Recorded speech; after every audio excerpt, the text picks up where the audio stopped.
پاکستان کے بعد پہلی بار پاک بھارت کرکٹ ٹیموں کا ٹکراؤ آج ہوگا۔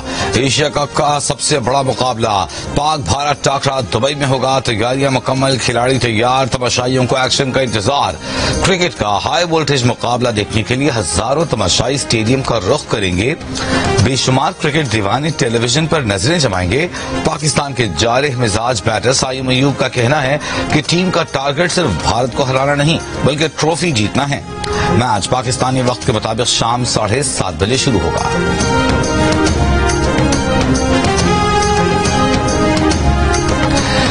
پاک بھارت ٹاکرے کے لیے پاکستان ٹیم مینجمنٹ عمان کے خلاف کھیلنے والی پاکستانی ٹیم کو بھارت کے خلاف میدان میں اتارنے کی خواہش مند۔ ابرار، سفیان، نواز اور سائم ہی اسپن بولنگ کے اہم ہتھیار رہیں گے۔ فاسٹ بولر شاہین آفریدی کی مدد کے لیے فہیم اشرف کو کھلانے پر اتفاق۔ فاسٹ بولر حارث رؤف کو فائنل 11 میں شامل کرنے یا نہ کرنے کا فیصلہ ٹاس سے پہلے۔ پاکستان ویمنز کرکٹ ٹیم کی کھلاڑیوں، ہیڈ کوچ اور دیگر کھیلوں سے وابستہ کوچز اور پلیئرز کا پاکستان کرکٹ ٹیم کے لیے نیک خواہشات کا اظہار۔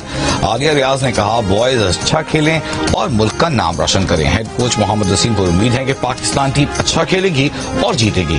ہاکی ٹیم کے ہیڈ کوچ طاہر زمان، انٹرنیشنل ریسلر انعام بٹ کی بھی ٹیم کے لیے نیک تمنائیں۔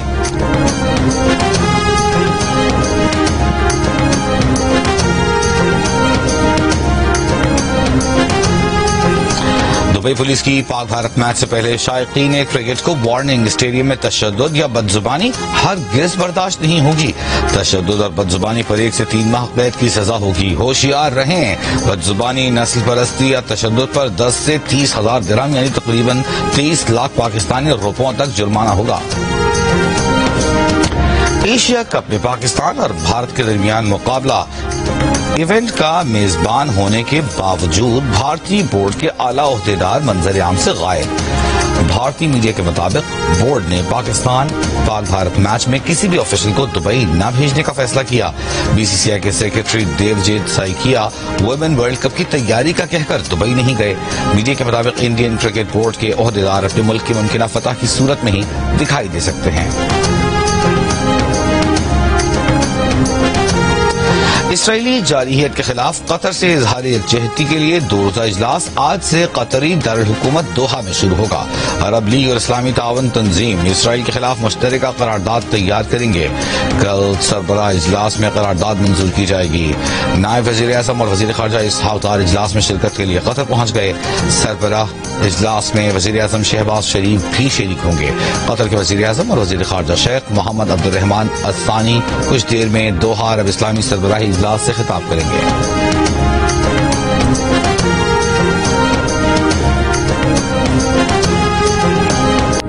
بابا تکان کھاون پیون دی کوئی شے نہیں، جانور آنج مردن، بندے آنج مردن، بھیجن سارا کوئی مشکلات ہے۔ ساکو کوئی چیز نہیں ملتی پئی، لیکن ساکو مکان سکان جریانہ سا غریب بندے ہیں، سارا کوئی بلی وارث کوئی نہیں۔ کہاں ہم جائیں؟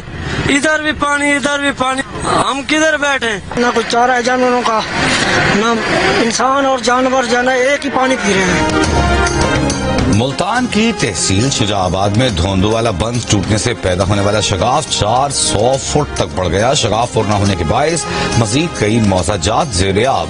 محکمہ انہار کا کہنا ہے کہ مٹی کی کمی شگاف پر کرنے میں آڑے آ رہی ہے۔ 2 روز گزرنے کے باوجود متاثرین بے یار و مددگار کھلے آسمان تلے بیٹھنے پر مجبور۔ سیلاب متاثرین کا کہنا ہے کہ پینے کا صاف پانی نہیں، کھانے کی کوئی چیز نہیں، جانور مر رہے ہیں، ابھی تک کوئی امداد نہیں پہنچی۔ سیلاب شجاع آباد میں متاثرین کے لیے امتحان بن گیا۔ متاثرین کا کہنا ہے کہ علاقے میں اس سے پہلے کبھی سیلابی پانی نہیں آیا۔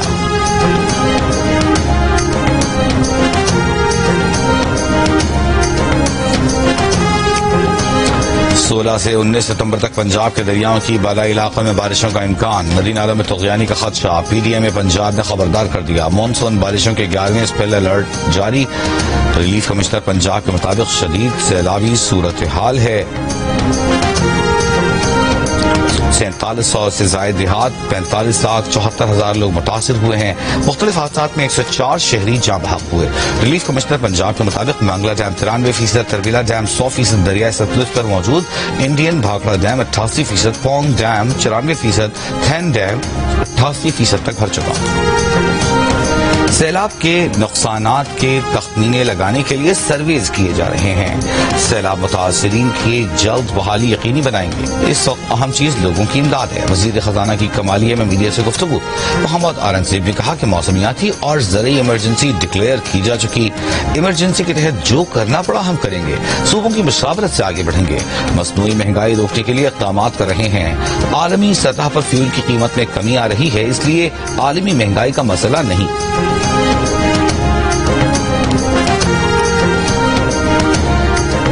پاکستان میں سیلاب سے ہونے والے نقصانات کا تخمینہ لگانے کے لیے مردم شماری، زراعت شماری کا ڈیٹا استعمال کرنے کا فیصلہ.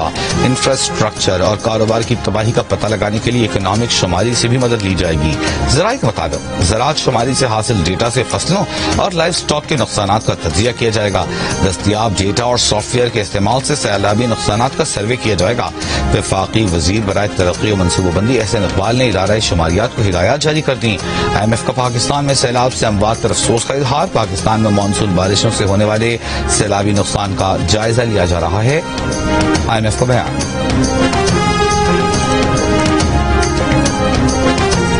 اور چیئرمین صاحب نے کہا تھا کہ امیڈیٹ آپ فلیش اپیل کریں یونائٹڈ نیشنز کو، باقی ممالک کو کہ وہ اپنا کردار ادا کریں.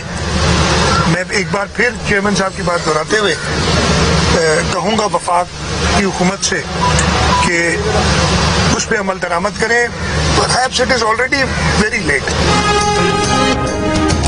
وزیر اعلیٰ سندھ مراد علی شاہ کا کہنا ہے کہ سندھ میں سیلابی ریلے سے کوئی بند نہیں ٹوٹا. سیلابی ریلا سکھر بیراج سے گزر رہا ہے. صورتحال سے نمٹنے کے لیے تمام انتظامات مکمل ہیں. گڈو بیراج پر آج رات تک سیلاب پیک پر ہوگا. گڈو بیراج پر 6.5 سے 7 لاکھ کیوسک تک سیلاب کا امکان ہے.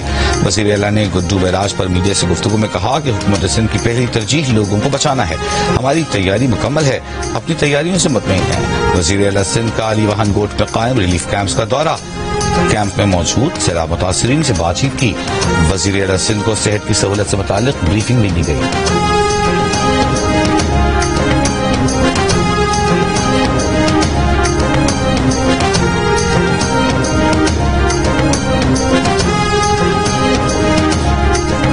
راول ڈیم میں پانی کی سطح بلند ہونے پر اسپل ویز کھول دیے گئے. پانی کی سطح 1752 فٹ تک پہنچ گئی. انتظامیہ کے مطابق ڈیم سے پانی کا اخراج آئندہ 3 گھنٹوں تک جاری رہے گا. شہری کو نشیبی علاقوں سے دور رہنے کی ہدایت.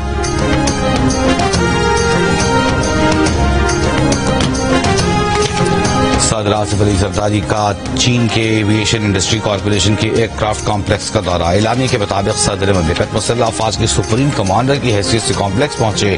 ایئر کرافٹ کمپلیکس میں J-10C طیارے تیار کیے جاتے ہیں. صدر زرداری نے کہا کہ J-10C اور JF-17 نے پاک فضائیہ کو مضبوط بنایا. مئی 2025 کے معرکہ حق اور آپریشن بنیان و محسوس میں ان طیاروں کی کارکردگی شاندار رہی.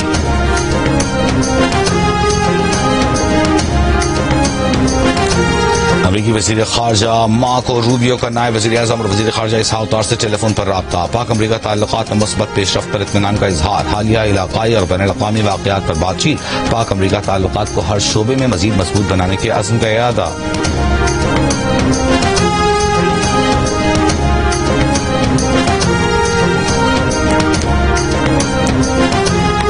وزیر داخلہ محسن نقوی، وزیر مملکت برائے داخلہ طلعت چودھری کی شہید کیپٹن تیمور حسن بگ برآمد، شہید کیپٹن کے والد بریگیڈیئر حسن عباس اور سوگوار خاندان سے ہمدردی اور تعزیت کا اظہار. وزیر داخلہ محسن نقوی نے کہا کہ جوان اور اکلوتے بیٹی کی جدائی کا دکھ الفاظ میں بیان نہیں کیا جا سکتا. آپ کی ہمت اور حوصلے کو سلام پیش کرتے ہیں.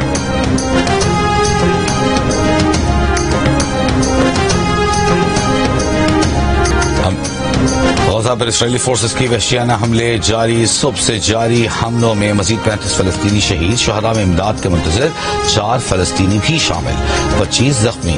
اسرائیلی فورسز کے مقبوضہ مغربی کنارے میں بھی چھاپے، 5 فلسطینیوں کو گرفتار کر لیا. اسرائیل کا غزہ میں عمارتیں مسمار کرنے کا سلسلہ جاری. غزہ کے القاصر ٹاور کو تباہ کر دیا. غزہ سول ڈیفنس ایجنسی کا کہنا ہے کہ اسرائیلی بمباری سے صرف گزشتہ روز 6000 سے زائد فلسطینی بے گھر ہوئے.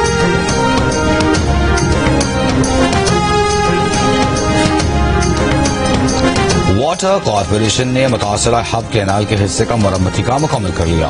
میئر کراچی مرتضی وہاب نے سوشل میڈیا پر ویڈیو شیئر کر دی. لکھا کہ سیلابی ریلے سے ہب کینال کا متاثر ہونے والا 20 میٹر حصے کی مرمت 48 گھنٹوں میں مکمل کر کے پانی کی فراہمی بحال کر دی گئی. یہ مرمت واٹر کارپوریشن کے موجودہ ٹھیکیدار نے ہی مکمل کی. میئر کراچی نے کہا بدقسمتی سے ہمارے حریف ہمیشہ حقائق کو سمجھے بغیر الزامات لگا دیتے ہیں. مرتضی وہاب نے کہا کہ ہم کام جاری رکھیں گے, ان کی دوغلی پالیسی کو بے نقاب کریں گے.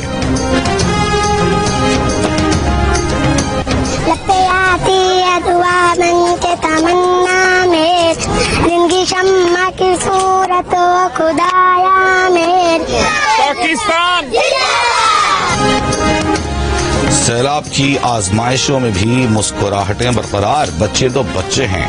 معصوم بچوں نے ریلیف کیمپ میں جینے کا ڈھنگ سیکھ لیا. کیمپوں میں کھیلتے مسکراتے بچے جن کے خواب اور مستقبل اب بھی داؤ پر ہیں.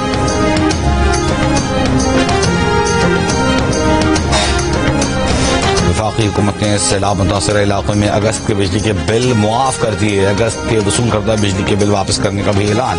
وفاقی وزیر ویس لغاری کی پاور ڈویژن کو فیصلے پر فوری عمل درآمد یقینی بنانے کی ہدایت. کہا بر وقت اور عوام دوست فیصلے پر وزیر اعظم شہباز شریف کے شکر گزار ہیں. At this time, my total balance is in my account 4.7,20,345. شوکت بھیکاری نے بھیک مانگ کر اپنا کل بیلنس بنا لیا ہے 47,20,343 روپے. مظفر گڑھ کا امیر ترین مشہور شوکت بھیکاری ٹریفک حادثے میں جاں بحق. شوکت بھیکاری انگلش اور اردو میں بات کر کے بھیک مانگنے سے مشہور ہوا. شوکت بھیکاری کے بینک اکاؤنٹس میں لاکھوں روپے موجود تھے. کئی ایکڑ زمین کا مالک تھا. بھارتی وزیر اعظم نریندر مودی کے دورہ منی پور کے موقع پر علاقہ بھر میں ہڑتال. منی پور یونیورسٹی کے طلبہ کا مودی کی آمد پر احتجاج. پر امن مظاہرین پر بھارتی پولیس نے ربر کی گولیاں چلا دیں. آنسو گیس کے شیل برسا دیے. کئی افراد زخمی.